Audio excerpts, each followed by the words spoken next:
என் தஞ்சமானிரே, என் கோட்டையானிரே, என் துருகமானிரே, என் நண்பரானிரே, என் தஞ்சமானிரே, என் கோட்டையானிரே, என் துருகமானிரே, என் நண்பரானிரே.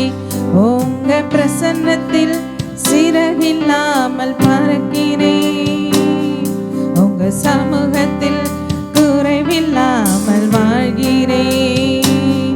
உங்க பிரசன்னத்தில் சிறகில்லாமல் பறக்கிறேன், உங்க சமூகத்தில் குறைவில்லாமல் வாழ்கிறேன். உதவாத என்னையும் உருவாக்கும் உறவே, குறைவான என்னையும் நிறைவாக்கும் நிறைவே. உதவாத என்னையும் உருவாக்கும் உறவே, குறைவான என்னையும் நிறைவாக்கும் நிறைவே. உங்க பிரசன்னத்தில் சிறகில்லாமல் பறக்கிறேன், உங்க சமூகத்தில் குறைவில்லாமல் வாழ்கிறேன்.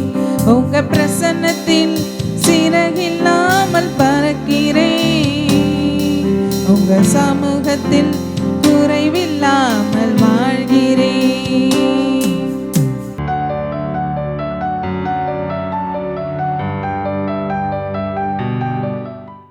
கர்த்தருடைய பரிசுத்த நாமத்துக்கு ஸ்தோத்திரம். கர்த்தராக இயேசு கிறிஸ்துவின் நாமத்தினாலே நான் உங்கள் ஒவ்வொருவரையும் வாழ்த்துகிறேன். கர்த்தர் நல்லவர், அவருடைய கிருபை என்றும் உள்ளது. இப்பொழுதும் இந்த ஜாய் சேனல் நிகழ்ச்சியின் மூலமாக கர்த்தருடைய வார்த்தையை உங்களோடு கூட ஷேர் பண்ணுறதுல எனக்கு ரொம்ப சந்தோஷம். கர்த்தருடைய நாமம் மாத்திரம் மகிமைப்படுவதாக. அநேகருடைய அந்த மெசேஜ் எங்களுக்கு வந்துக்கிட்டு இருக்கு. கர்த்தர் நல்லவர், எங்களோடு கூட இடைப்பட்டார், இந்த வார்த்தை எனக்காக பேசப்பட்டது போல் இருந்தது அப்படின்னு சொல்லி அவங்க சொல்கிற அந்த வார்த்தைகளை கேட்கும்போது நான் கர்த்தருக்கு நன்றிகளை ஏறெடுக்கிறேன். கர்த்தருடைய நாமம் மாத்திரம் உயரட்டும். ஹல்லேலூயா. கர்த்தருடைய நாமம் மாத்திரமே மகிமைப்படட்டும் இயேசுவின் நாமத்தினால.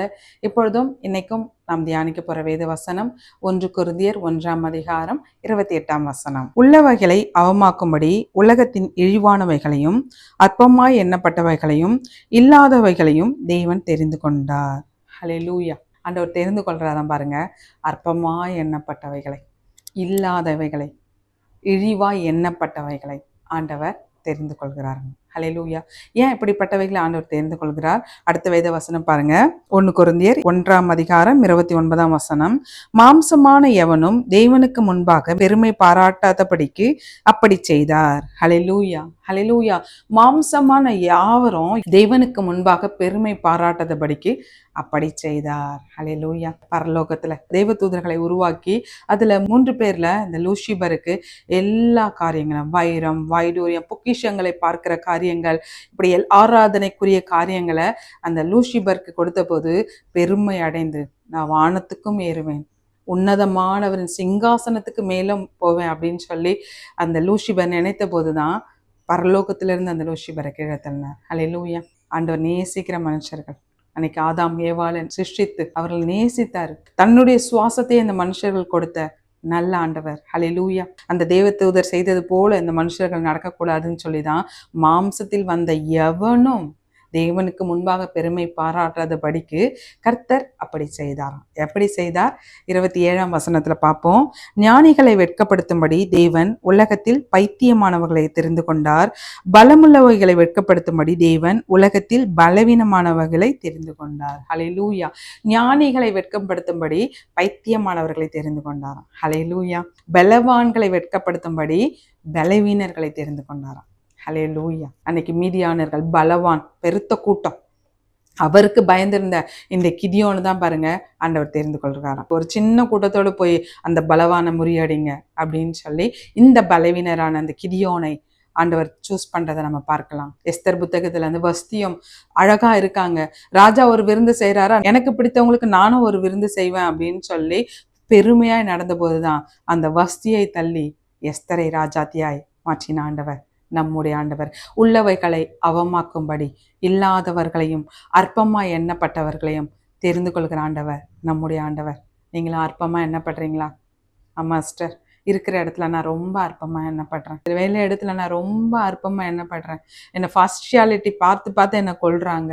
எஸ், மதத்தின் ரீதியில் என்னை ரொம்ப அற்பமாக என்னை நடத்துகிறாங்க, ரிலீஜன் காரியத்தில் என்னை ரொம்ப அற்பமாக மட்டமாக நடத்துகிறாங்க அப்படின்னு சொல்லி, ஓ எஸ், கவலைப்பட்டுக்கிட்டு இருக்கீங்களா? ஆண்டவர் உங்களை தான் சூஸ் பண்ணுறாரு பாருங்க, தெரிந்து கொண்டார். அற்பமாக எண்ணப்பட்டவர்களை ஆண்டவர் தெரிந்து கொண்டாருங்களா? உங்களை தான் பிரதர் தெரிந்து கொண்டிருக்காரு, உங்களை தான் சிஸ்டர் தெரிந்து கொண்டிருக்கிறார். நீங்கள் அற்பமாக எண்ணப்பட்டிருக்கீங்களா? கவலைப்படாதீங்க. உங்ககிட்ட ஒன்றும் இல்லாமல் இருக்கா, நாங்கள் ரொம்ப பிறந்ததுலேருந்து பேர்த்லேருந்து நாங்கள் இப்போ வரைக்கும் ஏழ்மையாக தான் இருக்கோம் அப்படின்னு சொல்லி ரொம்ப சோர்ந்து போயிருக்கீங்களா? ஆண்டவர் உங்களை தான் தெரிந்து கொண்டிருக்கிறார். அல்லேலூயா. நான் எதையாவது பண்ணி என்னுடைய சொந்த முயற்சிலையா இல்லை கடவுளுடைய அனுகிரகத்தில் நான் இப்படிலாம் வரணும்னு நினைக்கிறேன், ஆனால் என்னை மேலே போக படிக்கு என்னை அமுக்கி அமுக்கி அற்பமாக, நீ இப்படிப்பட்டவன், நீ இந்த இடத்துல இருந்து வந்தவன், நீ இப்படிப்பட்டவன் அப்படின்னு சொல்லி என்னை அற்பமா நினைச்சு என்னை தள்ளி தள்ளி தள்ளி வைக்கிறாங்க. என்னோட நாலேஜ் எடுத்துக்கிறாங்க, என்னோட டேலண்ட் எடுத்துக்கிறாங்க, என்னோட யோசனைகளை எடுத்துக்கிறாங்க, ஆனா என்னை அற்பமா நடத்துறாங்க அப்படின்னு சொல்லி ரொம்ப சோர்ந்து போயிருக்கீங்களா? ஆண்டவர் உங்களை சூஸ் பண்ணியிருக்கார். ஓ எஸ், உலக மனுஷர்கள் சூஸ் பண்றது வேண்டாம், ஆண்டவர் உங்களை சூஸ் பண்ணியிருக்கார். அற்பமா என்ன பண்றீங்களா? சோர்ந்து போகாதீங்க. இல்லாதவர்களா இருக்கீங்களா? சோர்ந்து போகாதீங்க. இழிவானவர்களா இவங்களை நடத்துறாங்களா? சோர்ந்து போகாதீங்க. ஆண்டவர் உங்களை தான் சூஸ் பண்ணியிருக்கிறார். அல்லேலூயா. அற்பமா எண்ணப்பட்டவைகளையும் இல்லாதவைகளையும் தேவன் தெரிந்து கொண்டார். உங்களை தெரிந்து கொண்டிருக்கார். வானத்தையும் பூமியை உண்டாக்கின ஆண்டவர், உலகத்தின் காரியங்களை சர்வத்தையும் சிருஷ்டித்த ஆண்டவர் உங்களை தெரிந்து கொண்டிருக்கிறாரு. மற்றவங்க முன்னாடி அற்பமா எண்ணப்பட்டா ஆண்டவர் பாதத்துல விட்டுடுங்க. அல்லேலூயா. நம்ம 1 சாமுவேல் 16:7 அந்த வசனத்தின் பிற்பகுதியில பாத்தீங்கன்னா ஆண்டவர் சொல்றாரு பாருங்க, மனுஷன் முகத்தை பார்ப்பான், நானோ இருதயத்தை பார்க்கிற ஆண்டவர். அல்லேலூயா. மனிதர்கள் முகத்தை பார்ப்பாங்க, இவங்க எந்த பேக்ரவுண்ட்ல இருந்து வந்தவங்க, எப்படிப்பட்டவங்க அப்படின்னு சொல்லி நம்முடைய சூழ்நிலைகளை பார்ப்பாங்க, நம்முடைய சிச்சுவேஷன்களை பார்ப்பாங்க, எந்த ஸ்டேட்டஸ்ல அவங்க இருக்காங்க அப்படின்னு சொல்லி பார்ப்பாங்க. ஆனா ஆண்டவர் பாருங்க நம்முடைய இருதயத்தை பார்க்கிறாங்க. ஹல்லேலூயா. எவ்வளவு நல்ல ஆண்டவர் பாருங்க.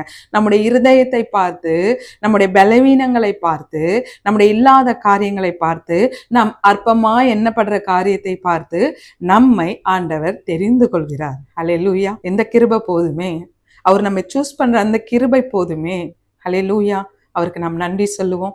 இப்பொழுதும் 3 பேரை குறித்து நம்ம வேதத்துல பார்க்க போறோம். 1 சாமுவேல் 16:11 இதுல பாத்தீங்கன்னா முதலாவது தாவீது. நம்ம தாவீதை தான் பார்க்க போறோம். தாவீது பிற்காலத்துல கிங் ஆஃப் கிங்கா, ராஜாதி ராஜாவா இருந்தாரு. பெரிய பெரிய காரியங்கள் எல்லாம் செய்தாரு, நமக்கு சங்கீதங்களை எழுதி கொடுத்தாரு. ஆனா அவருடைய ஆரம்பம் அப்படின்னு சொல்லி பார்க்கும்போது ஆண்டவர் சொல்றாரு, இஸ்ரவேல் தேசத்துக்கு ராஜாவாய் சவுலை நீக்கிட்டு ஒரு ராஜாவை நான் சூஸ் பண்ண போறேன். அந்த ராஜா எங்க இருக்காரு தெரியுமா? ஈசாயின் மகன்ல ஒருத்தர் அப்படின்னு சொல்லி சாமுவேல் தீர்க்கதரிசிட்ட சொல்லி அனுப்புறாரு. இப்ப சாமுவேல் தீர்க்கதரிசியும் ஈசாயின் வீட்டுக்கு போறாரு. அப்படி ஈசாயின் வீட்டுக்கு போகும்போது 7 குமாரர்களை தாவீதின் தகப்பனார் ஒவ்வொருத்தரா அனுப்புறாரு சாமுவேல் தீர்க்கதரிசி கிட்ட. இவரா ஆண்டவர் சொல்றவர் பாருங்க, இவரா ராஜாவா பாருங்க, இவரா ராஜாவா பாருங்க அப்படின்னு சொல்லும் போது ஆண்டவர் இவங்கெல்லாம் இல்ல இல்ல அப்படின்னு சொல்லிக்கிட்டு இருக்காரு. அப்போ உடனே சாமுவேல் கேட்கிறாரு, வேற யாராவது ஒருத்தவங்க இருக்காங்களா அப்படின்னு சொன்ன உடனே அவர் பாருங்க சொல்றாரு, ஒரு இளைய மகன் இருக்கான், 7 பேர் கிடையாது, ஆனா 8வதா சின்ன பையன், அவன் போய் எப்படி ராஜாவாகுவான் அப்படின்னு சொல்லி அவங்க அப்பா நினைக்கிறாரு. ஆனா ஆண்டவர் பாருங்க 8வதாய் பிறந்து ஒரு சின்ன மகனா இருந்த தாவீதை ஆண்டவர் தெரிந்து கொள்கிறார். ஹல்லேலூயா. நம்ம வேதத்துல இருந்து வாசிப்போம். 1 சாமுவேல் 16:11 உன் பிள்ளைகள் இவ்வளவுதானா என்று ஈசாய் கேட்டான். அதற்கு அவன், இன்னும் எல்லோருக்கும் இளையவன் ஒருவன் இருக்கிறான், அவன் ஆடுகளை மேய்த்து கொண்டிருக்கிறான் என்றான். அப்பொழுது சாமுவேல் ஈசாயை நோக்கி, ஆள் அனுப்பி அவனை அழைப்பி, அவன் இங்கே வரட்டும், நான் பந்தி இருக்க மாட்டேன், அவன் வரும் மட்டும் நான் பந்தி இருக்க மாட்டேன் என்றான். அல்லேலூயா. சாமுவேல் சொல்றாரு பாருங்க, அவன் வர வரைக்கும் நான் பந்தி இருக்க மாட்டேன், நான் சாப்பிட மாட்டேன், அவனையும் வர சொல்லு. அவரு சொல்றாரு, அவர் இளைய மகன், ஆடு மேய்ச்சிக்கிட்டு இருக்கான் வனாந்தரத்துல அப்படின்னு சொல்லி. ஹல்லேலூயா. அப்பாவோட பார்வைக்கும் ஈசாயின் பார்வைக்கும் இந்த தாவீது குடும்பத்திலே ரொம்ப தள்ளப்பட்டு கடைசி பையன், இந்த பையனா செய்ய போறான் அப்படின்னு சொல்லி அவர் நினைக்கிறாரு. ஆனா ஆண்டோடைய பார்வை பாருங்க, இந்த பையனா செய்ய போறாரு அப்படின்னு சொல்லி இருந்த அந்த தாவீதை ஆண்டவர் தெரிந்து கொள்றாரு.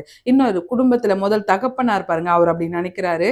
இன்னொரு காரியத்துல பாத்தீங்கன்னா சகோதரர்களுக்கு சாப்பாடு எடுத்துட்டு போறாரு இந்த தாவீது. அப்படி போகும்போதுதான் கோலியாத் ஆகிய பெலிஸ்தியன் வந்து யுத்தத்துக்கு வாங்க அப்படின்னு சொல்லி முழக்கமிட்டுக்கிட்டு இருக்காரு. இதை பார்த்த உடனே தாவீது, என்ன இவன் இப்படி வந்து 40 நாள் முழக்கம் போட்டுக்கிட்டு இருக்கான், எல்லாம் பேசாம இருந்துகிட்டு இருக்கீங்க அப்படின்னு சொல்லிட்டு, அப்படி இந்த கோலியாத்தை வீழ்த்தினா என்ன கிடைக்கும் அப்படின்னு சொல்லி சவுலின் வேலைக்காரர்கிட்ட, சோல்ஜர்ஸ் கிட்ட கேட்கும் போது அப்ப பாருங்க அதை பாக்குறாராம். தாவீதோட ஒரு சகோதரர் பார்த்து அவர் திட்டுறாரு. 17ஆம் அதிகாரம் 28வது வசனம்.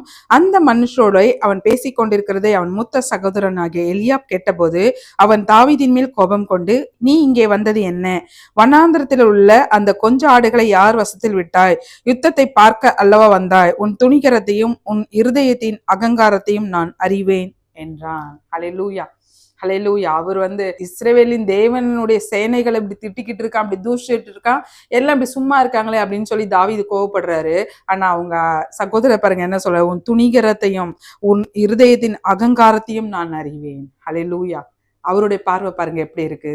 தாவீதின் சகோதரர் தாவீதோட இருதயத்தை துணிகரம், அகங்காரம் அப்படின்னு சொல்லி ஏளனமானதை விட அற்பமா இந்த தாவீதை நினைக்கிறாங்க. அப்பாதான் நினைச்சாரா, சகோதரர் நினைச்சாரா?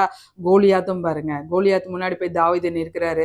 வெறும் ஒரு தடியை எடுத்துக்கிட்டு கூழாங்கற்களை எடுத்துட்டு போய் நிக்கிறாரு. 17ஆம் அதிகாரம் 41, 42. பெலிஸ்தரும் நடந்து தாவீது அண்டை கிட்ட வந்தான். பரிசையும் பிடிக்கிறவன் அவனுக்கு முன்னாக நடந்தான். பெலிஸ்தன் சுற்றி பார்த்து தாவீதை கண்டு அவன் இளைஞனும் சௌந்தரியமானும் சிவந்த மேனி உள்ளவனா இருந்தபடியால் அவனை அசட்டை பண்ணினான். ஹல்லேலூயா, ஹல்லேலூயா. கோலியாத்து பாருங்க, நான் யுத்தத்துக்கு சவுலின் சேவகர்கள் வருவாங்க அப்படின்னு சொல்லி எதிர்பார்த்தா, ஆனா அவருக்கு முன்னாடி ரொம்ப இளைஞனான இந்த தாவீது போய் நிக்கிறாங்களாம். இளைஞனும் சிவந்த மேனியும் சௌந்தரிய ரொம்ப அழகான ஒரு தோற்றமுடைய இந்த தாவீது போய் நின்னோன்னு இந்த கோலியாத் பாருங்க அசட்டை பண்றாருங்க. ஹல்லேலூயா. வீட்டுல அசட்டை பண்றாங்க, அற்பமா நினைக்கிறாங்க. சொந்த சகோதரர்கள், நாங்க தான் யுத்த வீரர்கள், இங்க யுத்த களத்துல இருக்கோம், இவன் ஆடு மேய்ச்சிக்கிட்டு இருக்கவன், இவனுக்கு என்ன இங்க வேலை, ஆடை மேய்ச்சிட்டு இருக்கலாம, இங்க என்ன பண்ணிக்கிட்டு இருக்கான் அப்படின்னு சொல்லி அற்பமாய் நினைக்கிறாங்க தாவீத. இந்த கோலியாத்தும் பாருங்க, ஹல்லேலூயா, இந்த கோலியாத்தை தான் தடியோட வர்றதுக்கு நான் என்ன நாயா அப்படின்னு சொல்லி இந்த கோலியாத் கேட்டாலும், அந்த தடியிலையும் அந்த கற்களினாலும் அந்த பெரிய மலை போன்ற அந்த கோலியாத் ஆகிய பெலிஸ்தியனை விழச் செய்ய வைத்தார் ஆண்டவர். ஹல்லேலூயா. கோலியாத் தாவீதை பார்த்து அசட்டை பண்றாரு. ஹல்லேலூயா. சுத்தி இருக்கவங்க தான் அப்பா அற்பமா நினைக்கிறாரு, சின்ன பையன் தானே அப்படின்னு நினைக்கிறாரு. சகோதரர்கள் அப்படி நினைக்கிறாங்க. பெலிஸ்தியன் ஆகிய கோலியாத் அப்படின்னு நினைக்கிறான். தாவீது என்ன நினைக்கிறார் அப்படின்னு சொன்னா, தாவீதும் தன்னை அற்பமா நினைக்கிறாருங்களாம். ஒரு வேதவசனம் பார்ப்போம். 1 சாமுவேல் 18ஆம் அதிகாரம் 23ஆம் வசனம். சவுலின் ஊழியக்காரர் இந்த வார்த்தைகளை தாவீதின் செவிகள் கேட்க பேசினார்கள். அப்பொழுது தாவீது, நான் ராஜாவுக்கு மருமகன் ஆகிறது லேசான காரியமா? நான் எளியவனும் அற்பமாய் எண்ணப்பட்டவனுமா இருக்கிறேன் என்றான். ஹல்லேலூயா. சவுல் சொல்றாரு வேலைக்காரங்கிட்ட சொல்லி, என் மகளை நம்ம கல்யாணம் பண்ணி கொடுக்க போறேன் அப்படின்னு சொல்லும் போது இந்த தாவீது பாருங்க, நான் அற்பமானவன், நான் ரொம்ப எளியவன், நான் எப்படி ராஜாவோட மகளை நான் கல்யாணம் பண்ணிக்க முடியும்? ஹல்லேலூயா. சுத்தி இருக்கவங்க அற்பமா நினைச்சாங்க. தாவீதுமே தன்னை தானே அற்பமா நினைச்சாரு. அன்னைக்கு அந்த கிதியோனும் அப்படிதான், நான் போய் அப்படி மீதியானியர்களை முறியடிப்பேன், நான் எப்படி செய்ய முடியும்? என் குடும்பம் ரொம்ப எளிய குடும்பம் இல்லையா, அதுல நான் ரொம்ப அற்பமானவன் இல்லையா அப்படின்னு சொல்லும் போது இவரை கொண்டுதான், இந்த கிதியோனை கொண்டுதான் பெரிய பட்டாளமான மீதியானியர்களை ஆண்டவர் முறியடித்தார். ஹல்லேலூயா. இந்த தாவீதும், நான் ரொம்ப எளியவன், நான் ரொம்ப அற்பமானவன், நான் எப்படி போய் ராஜாவுக்கு மருமகன் ஆவேன்?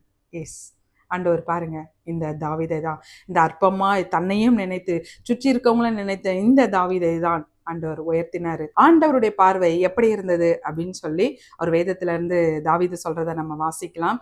1 நாளாகமம் 17ஆம் அதிகாரம் 17ஆம் வசனத்துல அந்த பிற்பகுதி உள்ளதை நான் வாசிக்கிறேன். தேவனே, இது இன்னும் உம்முடைய பார்வைக்கு கொஞ்ச காரியமா இருக்கிறது என்று தேவனான கர்த்தராக இருக்கிற நீர் உமது அடியானுடைய வீட்டை குறித்து வெகு தூரமா இருக்கும் காலத்து செய்தியும் சொல்லி என்னை மகா மேன்மையான சந்ததியின் மனுஷனாக பார்த்தீர். ஹல்லேலூயா, ஹல்லேலூயா. அவர் என்ன சொல்றாரு பாருங்க, என்னை மகா மேன்மையான சந்ததியின் மனுஷனாக பார்த்தீர். மகா மேன்மையான ஒரு சந்ததி இருக்கு இல்லையா, அந்த சந்ததியின் மனுஷனா என்ன நீங்க பார்த்தீங்க.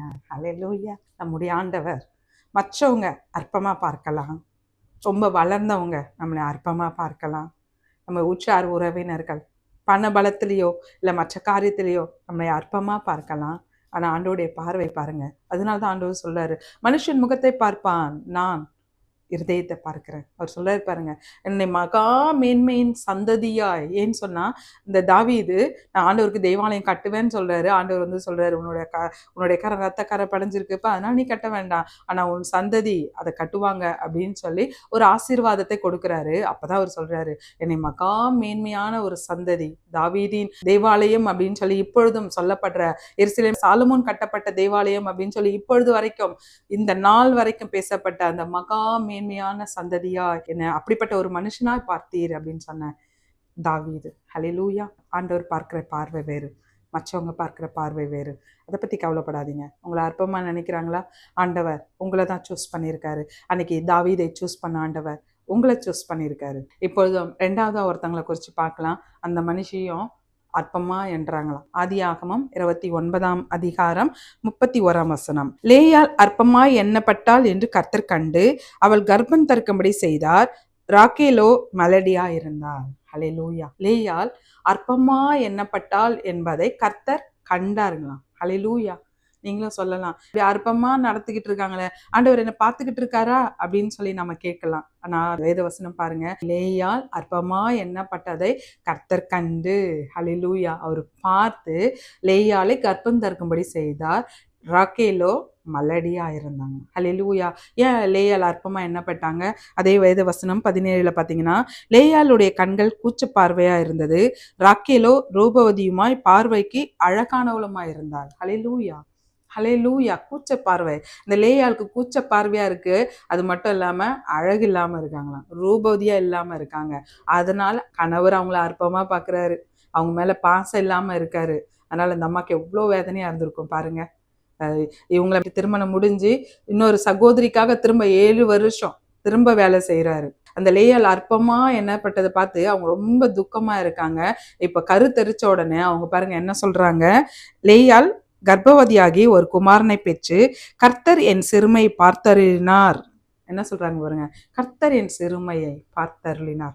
என் கணவர் பார்க்கல, இவங்களுக்கு முன்னாடிலாம் அவமானப்பட்டுக்கிட்டு இருக்குன்னு அப்படின்னு சொல்லி கணவர் பார்க்கல, ஆனா கர்த்தர் பார்த்தார். கர்த்தரின் சிறுமையை கண்ணோக்கினார். ஹல்லேலூயா. அடுத்த வசனம் சொல்றாங்க பாருங்க, மறுபடியும் அவள் கர்ப்பவதியாகி ஒரு குமாரனை பெற்று நான் அற்பமாய் எண்ணப்பட்டதை கர்த்தர் கேட்டருளி. ஹல்லேலூயா.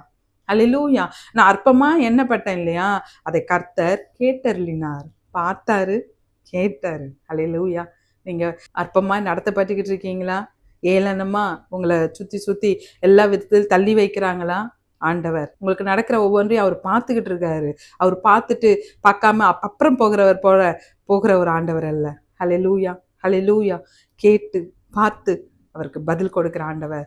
இந்த லேயாள் அதே ராக்கேலுக்கு முன்பாக, அதே யாக்கோபு கணவருக்கு முன்பாக அற்பமா எண்ணப்பட்ட இந்த லேயாளை ஆண்டவர் உயர்த்தினார். கர்ப்பத்தின் கனிகளை கொடுத்து முற்பிதாக்கள் ஆபிரகாம், ஈசாக்கு, யாக்கோபு, இந்த முற்பிதாக்களின் சந்ததிகளை முதல் பிள்ளையை பெற்றெடுக்க இந்த லேயாளை ஆண்டவர் தெரிந்து கொண்டார். ஹல்லேலூயா. ஹல்லேலூயா. கர்த்தர் நல்லவர். அற்பமா எண்ணப்படுறீங்களா? என்னை இப்படி வெறுக்கிறாங்க, நான் இந்த காரியத்துல இப்படி ஒன்றுமில்லாம இருக்கேன்னு சொல்லி என்னை ஏளனமா பேசுறாங்க அப்படின்னு சொல்லி இந்த லேயாளை போல கலங்கிக்கிட்டு இருக்கீங்களா? என்னை நேசிக்க யாருமே இல்லை, என் மேல அன்பு செலுத்த யாருமே இல்லை அப்படின்னு சொல்லி கவலைப்பட்டுக்கிட்டு இருக்கீங்களா? கவலைப்படாதீங்க சிஸ்டர், கவலைப்படாதீங்க பிரதர், கவலைப்படாதீங்க அம்மா, கவலைப்படாதீங்க அப்பா. ஓ எஸ், ஆண்டவர் நீங்க அற்பமாய் நடத்தப்படுறத ஆண்டவர் கண்ணோக்கி பார்த்துக்கிட்டு இருக்காரு. அவர் கேட்டுக்கிட்டு இருக்காரு. உங்களுக்கு நிச்சயமாகவே பதில் கொடுப்பார். ஹல்லேலூயா. ஹல்லேலூயா. அந்த ராக்கேலுக்கு முன்பாக ஆண்டவர் இந்த லேயாளை ஆசீர்வதித்தார் இல்லையா, உங்களை ஆசீர்வதிக்காம விட்டுருவாரா? 3வதாய் நாம் நெகேமியாவை குறித்து வேதத்திலேருந்து நம்ம பார்க்க போறோம். இந்த நெகேமியா அற்பமா எண்ணப்படுறாருங்களா, அசட்டை பண்ணப்படுறாருங்க. ஹல்லேலூயா. நெகேமியா 1ஆம் அதிகாரத்தில் நம்ம பார்த்தோன்னா சூசான் அரண்மனையில் இந்த நெகேமியா இருக்காரு. இந்த நெகேமியாவை பார்க்க அவருடைய சகோதரர்களும் இன்னும் அவருடைய ஃப்ரெண்ட்ஸ் எல்லாம் வராங்க. வந்த உடனே அவர் கேட்குறாரு, எல்லாம் நல்லா சுகமாக இருக்காங்களா, எல்லாம் நல்லா இருக்கா அப்படின்னு சொல்லும் போது அப்போ அவங்க சொல்கிறாங்க, எங்கே சிறைப்பட்டு போனவங்களாம் எவ்வளோ கஷ்டத்தில் இருக்காங்க, எவ்வளோ துக்கத்தில் இருக்காங்க தெரியுமா? அந்த எருசலேமில் உள்ள அலங்கம் இடிக்கப்பட்டிருக்கு, அது உனக்கு தெரியுமா? அது மட்டும் இல்லாமல் அந்த வாசல்கள் எல்லாம் அப்படி தீக்கிரையாக்கப்பட்டிருக்கு, உடஞ்சி போயிருக்கு எல்லாமே அப்படின்னு சொல்லி அந்த துக்கமான ஒரு காரியத்தை இந்த நெகேமியா கிட்ட சொல்கிறாங்க. இதை கேட்ட உடனே இந்த நெகேமியா அப்படியே ரொம்ப துக்கமாயிட்டாரு, சாப்பிடலை, அப்படியே அழுது ஆண்டு விட்டு ஜெபம் பண்றாரு. ஐயோ, எருசலேம் அலங்கங்கள்லாம் இடிக்கப்பட்டிருக்குதா அப்படின்னு சொல்லி உபவாசம் இருக்கிறாரு. இந்த காரியம் ராஜாவுக்கு போகுது. ராஜாவும் பாருங்க, நீ போகணுமா, நீ போய் அந்த அலங்கெல்லாம் கட்டணுமா, அதுக்கு வேண்டிய காரியங்களை நானும் செய்கிறேன் அப்படின்னு சொல்லி ஆண்டவருடைய நன்மையான கரம் இந்த நெகேமியாவின் மீது இருந்ததுனால ராஜாவும் அவருக்கு வேண்டிய ஒத்தாசைகள், உதவிகள், மனுஷ தயவுகள், இன்னும் பொருளெல்லாம் கொடுத்து போய் கட்டுங்க அப்படின்னு சொல்லி அனுப்புறாரு. ஆனா ஒரு கூட்டத்தாருக்கு பாருங்க, இந்த நெகேமியாவை பத்தி ரொம்ப ஏளனமாய் ரொம்ப அற்பமா பேசுறாங்க. நெகேமியா 4ஆம் அதிகாரம் 1, 2, 3 வசனங்கள். நாங்கள் அலங்கத்தை கட்டுகிற செய்தியை சன்பல்லாத் கேட்டபொழுது அவன் கோபித்து எரிச்சலடைந்து யூதரை சங்கந்த பண்ணி, இந்த அற்பமான யூதர் செய்கிறது என்ன? ஹல்லேலூயா. சன்பல்லாத் அப்படின்ற அந்த மனுஷர் உடனே எரிச்சலாயிடுறாங்க. எரிச்சலாகி இந்த யூதர் என்ன பண்ணிக்கிட்டு இருக்காங்க அப்படின்னு சொல்லிட்டு, இந்த அற்பமான யூதர் செய்கிறது என்ன? அவர்களுக்கு இடம் கொடுக்கப்படுமோ? பலியிடுவார்களோ? ஒரே நாளில் முடித்து போடுவார்களோ?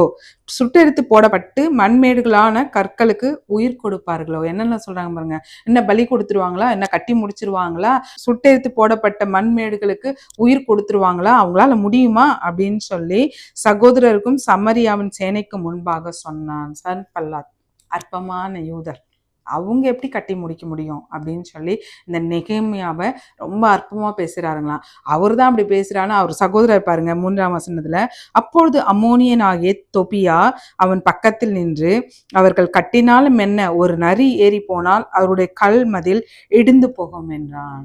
உடனே பாருங்க அவர் சொல்றாரு, அவங்க கட்டினா என்ன, கட்டிட்டு போட்டுமே, ஒரு நரி போனாவே அந்த கல் மதில் இடிந்து போயிடும் அப்படின்னு சொல்லி ரொம்ப அற்பமா, இந்த யூதர்கள் கட்டி முடிச்சிருவாங்களா, அவங்களால இது கட்ட முடியுமா அப்படின்னு சொல்லி ரொம்ப அற்பமா இந்த யூதரையும் நெகேமியாவையும் அற்பமா எண்ணி அசட்டையா நடத்துறாங்களாம். அவர் பாருங்க ஒரு ஜெபம் பண்றாரு ஆண்டவரை பார்த்து, எங்கள் தேவனே, நாங்கள் அவமதிக்கப்படுகிறதை கேட்டு அவர்கள் நிந்திக்கிற நிந்தையை அவர்கள் தலையின் மேல் திருப்பி, அவங்க எப்படி எங்களை அவமதிக்கிறாங்க பார்த்தீங்களா, அந்த நிந்தனைகளை கேட்டுட்டு இருக்கீங்கல்ல, அதையெல்லாம் அவங்களுக்கே திருப்புங்க அப்படின்னு சொல்லி ஒரு ஜெபம் பண்றாருங்களாம். ஹல்லேலூயா. ஆண்டவர் சுற்றி அவர்களுக்கு நன்மையான மக்களை எழுப்பி கொடுத்து அந்த அலங்கத்தை கட்டிக்கிட்டு இருக்காரு.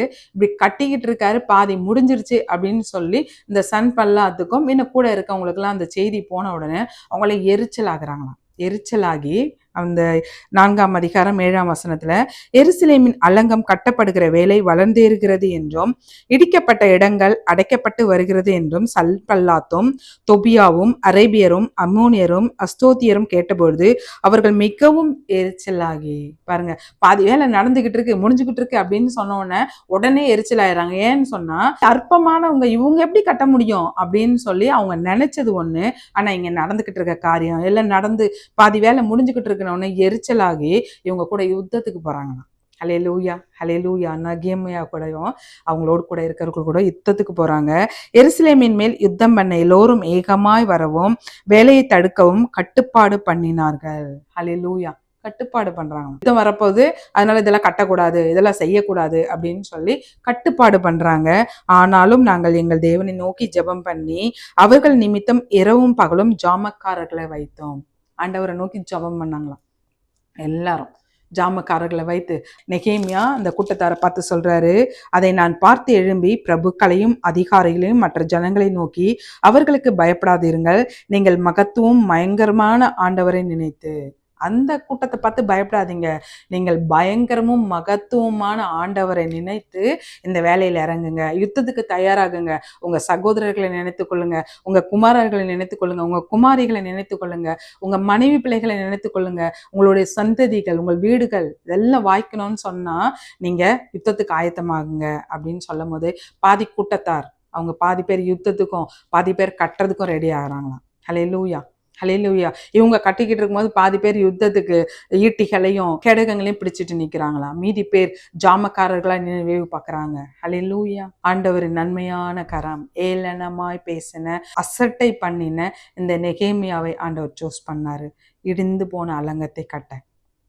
ஹல்லேலூயா. எருசலேமின் அலங்கத்தை கட்ட இந்த நெகேமியாவையும் எஸ்ராவையும் ஆண்டவர் சூஸ் பண்றாரு பாருங்க. சூஸ் பண்ணி இவங்க அற்பமானவங்க, இவங்க அசட்டை பண்ணப்படுறவங்கன்னு சொல்லி ஆண்டவருக்கு தெரியும். அவர்களை சூஸ் பண்ணி அவர் பாருங்க சொல்றாரு 6ஆம் அதிகாரம் 15ஆம் வசனத்துல, அப்படியே அலங்கமானது 52 நாளைக்குள்ளே கட்டப்பட்டு 7 மாதம் 25ஆம் தேதியிலே முடிஞ்சது. 52 நாள்ல முடிச்சிட்டாருங்க. ஹல்லேலூயா. அவங்களுக்கெல்லாம் கல்லுக்கெல்லாம் உயிர் கொடுக்க முடியுமா, அவங்க பலி கொடுத்துருவாங்களா அப்படின்னு சொல்லி ஏளனமாய் பேசின அந்த மனிதர்களுக்கு முன்பாக ஆண்டவர் பாருங்க 52 நாள்ல கட்டி முடிச்சிருக்காரு. அது மட்டும் இல்லாம பாருங்க, எங்கள் பகைஞர் எல்லோரும் அதை கேட்டபோது, எங்கள் சுற்றுப்புறத்தாராகிய புறஜாதியான அனைவரும் கண்டபோது மிகவும் முனையற்று போய் இந்த கிரியை எங்கள் தேவனால் கைகூடி வந்தது என்று அறிந்தார்கள். ஹல்லேலூயா, ஹல்லேலூயா. இந்த காரியம் எங்கள் தேவனால் கைகூடி வந்தது. அல்லேலூயா. நெகேமியா எவ்வளோ சந்தோஷமா அந்த வார்த்தையை சொல்லுவார் பாருங்க, இல்லைங்களா?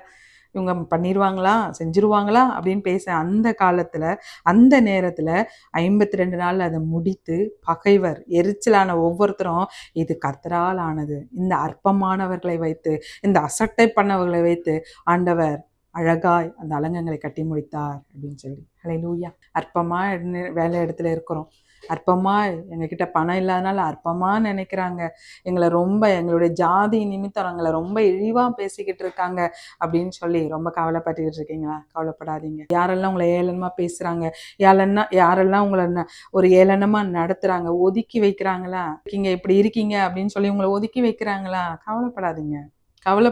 அந்த கண்களுக்கு முன்பாக ஓயேஸ் நெகேமியா சொல்ல பாருங்க, எங்களை பகைத்த அவர்கள் கண்களுக்கு முன்பாக ஹல்லேலூயா இது தேவனால் ஆனது அப்படின்னு சொன்னாங்களாம். உங்களை ஒதுக்கி வச்சிருக்காங்களா? கவலைப்படாதீங்க. ஆண்டவர் உங்களை சூஸ் பண்ணியிருக்காரு. இந்த ஒதுக்குன உங்களை தான் ஆண்டவர் சூஸ் பண்ணி எடுத்திருக்காரு. ஹல்லேலூயா. அவருடைய வேலை செய்வதற்காக. அந்த தாவீது, நான் அற்பமானவன், அவரை தெரிந்து கொண்டார். கர்த்தராக இயேசு கிறிஸ்து பாருங்க, தன்னை நீதிமான் என்று எண்ணி மற்றவர்களை அற்பமாய் நினைக்கிறவர்களுக்கு ஒரு உவமையை சொன்னார் அப்படின்னு சொல்லி நம்ம வேதத்தை பார்க்கலாம். லூக்கா 18ஆம் அதிகாரத்துல அதில் பாருங்க, ஆயக்காரன் பரிசேயன் 2 பேரும் தேவாலயத்துக்கு போறாங்க. இந்த பரிசேயன் ஆயக்காரனை ரொம்ப அற்பமா, நான் இந்த ஆயக்காரனை போல இப்படி இல்லை அப்படி இல்லை அப்படின்னு சொல்லி ஜெபம் பண்றாங்களாம். அப்பதான் ஆண்டவர் சொல்றாரு, இவன் ரொம்ப நீதிமான் நினைச்சு அவனை அற்பமா நினைக்கிறான், ஆனா அவனுடைய ஜெபம் தான் கேட்கப்பட்டது. ஹல்லேலூயா. ஹல்லேலூயா. நீதிமான் என்று எண்ணி அற்பமாக மற்றவங்களை நினைக்கிறாங்களா? கவலைப்படாதீங்க. ஹல்லேலூயா. ஆண்டவர் உங்களோடு கூட இருக்கார். இந்த அற்பமானவர்களை கொண்டு முடியாததை முடிய செய்ய வைக்கிற ஆண்டவர் நம்மோடு கூட இருக்காரு. இப்பொழுதும் எங்களை தெரிந்து கொண்டீங்களே டாடி, உமக்கு நன்றி அப்படின்னு சொல்லி ஒரு சின்ன ஜெபத்தை எடுப்போமா? ஹல்லேலூயா. ஹல்லேலூயா. நல்ல ஆண்டவரே, எங்களை உங்களுடைய கரத்தில் கொடுக்குறோம் டாடி. இல்லாதவைகளையும் இழிவானவைகளையும் ஹல்லேலூயா ஹல்லேலூயா அற்பமா எண்ணப்பட்டவர்களையும் தெரிந்து கொள்கிற ஆண்டவர் எங்களையும் தெரிந்து கொண்டிருக்கங்க டாடி. அதற்காக உமக்கு நன்றி. கர்த்தராகிய இயேசு கிறிஸ்துவையும் மூளைக்கல்லாய் வைத்த அந்த யூதர்களுக்கு மத்தியில ஆண்டவர் தலைக்கல்லாய் அந்த கொல்கதாவில் அவருடைய நாமத்தை உயர்த்தின ஆண்டவர். ஹல்லேலூயா. நீர் எங்களோடு கூட இருப்பதற்காக உமக்கு நன்றி. எங்களை நீர் சூஸ் பண்ணதுக்காக உமக்கு நன்றி. நாங்கள் அற்பமானவங்க தான் டாடி, நாங்கள் அசட்டப்பட்டவங்க தான் டாடி. ஓயேஸ் எங்களுடைய சூழ்நிலைகள், எங்களுக்கு இருக்க காரியங்களை பார்த்து அசட்டை பண்ணலாம், ஆனால் ஆண்டவர் நீர் எங்களை சூஸ் பண்ணுறீங்க. அதற்காக உமக்கு நன்றி. இப்பொழுதும் எங்களை உங்களுடைய கரத்தில் கொடுக்குறோம், இந்த குயவனுடைய கரத்தில் நாங்கள் கொடுக்குறோம். உங்களுடைய சித்தம் போல எடுத்து பயன்படுத்துங்க டாடி. நாங்கள் இல்லாதவர்கள், இழிவானவர்கள், அற்பமாக எண்ணப்பட்டவர்கள், இவர்களை எடுத்து நீர் என்ன காரியம் செய்யணுமோ அப்பா உம்முடைய சித்தம், இந்த குயவனுடைய சித்தம் எங்கள் வாழ்க்கையில் நடக்கட்டுமே. ஹல்லேலூயா. இப்பொழுது இந்த நிகழ்ச்சியை பார்த்துக்கிட்டு கண்ணீரோடு கூட ஏசாம்மா நாங்கள் இப்படி தான் அசட்டை பண்ணப்பட்டுக்கிட்டு இருக்கோம், இப்படி தான் வேதனைக்குள்ளே கடந்து போகிறோன்னு சொல்லி யாரெல்லாம் இப்படி ஜெபித்துக்கிட்டு இருக்க ஒவ்வொரு மூளைக்கல்லையும் தலைக்கல்லாய் மாற்றுவீராக. உம்மால் முடியாத காரியம் ஒன்றுமில்லை டாடி. இந்த அற்பமா எண்ணப்பட்டவர்களை ஹல்லேலூயா, இழிவாய் பேசப்பட்டவர்களை ஹல்லேலூயா, இல்லாதவர்களை மற்றவருடைய கண்களுக்கு இது கர்த்தரே செய்தார். அந்த நெகேமியா சொன்னார் இல்லையா, எங்க பகைவர்களுக்கு முன்பாக இது கர்த்தரால் ஆயிற்று, இது கர்த்தரே செய்தார், இது கண்களுக்கெல்லாம் ஆச்சரியம் ஆயிற்றுன்னு சொல்லி இந்த நிகழ்ச்சியை பார்த்துக்கிட்டு இருக்க ஒவ்வொருவரையும் உங்களுடைய கரத்துல கொடுத்து நான் ஆசீர்வதிக்கிறேன் இயேசுவின் நாமத்தினால். ஆமென், ஆமென், ஆமென். அன்பிற்குரியவர்களே, எங்களோடு நீங்கள் தொடர்பு கொள்ள வேண்டிய எங்கள் முகவரி pastor Catherine Raghupathi, race course road, Singapore 218573.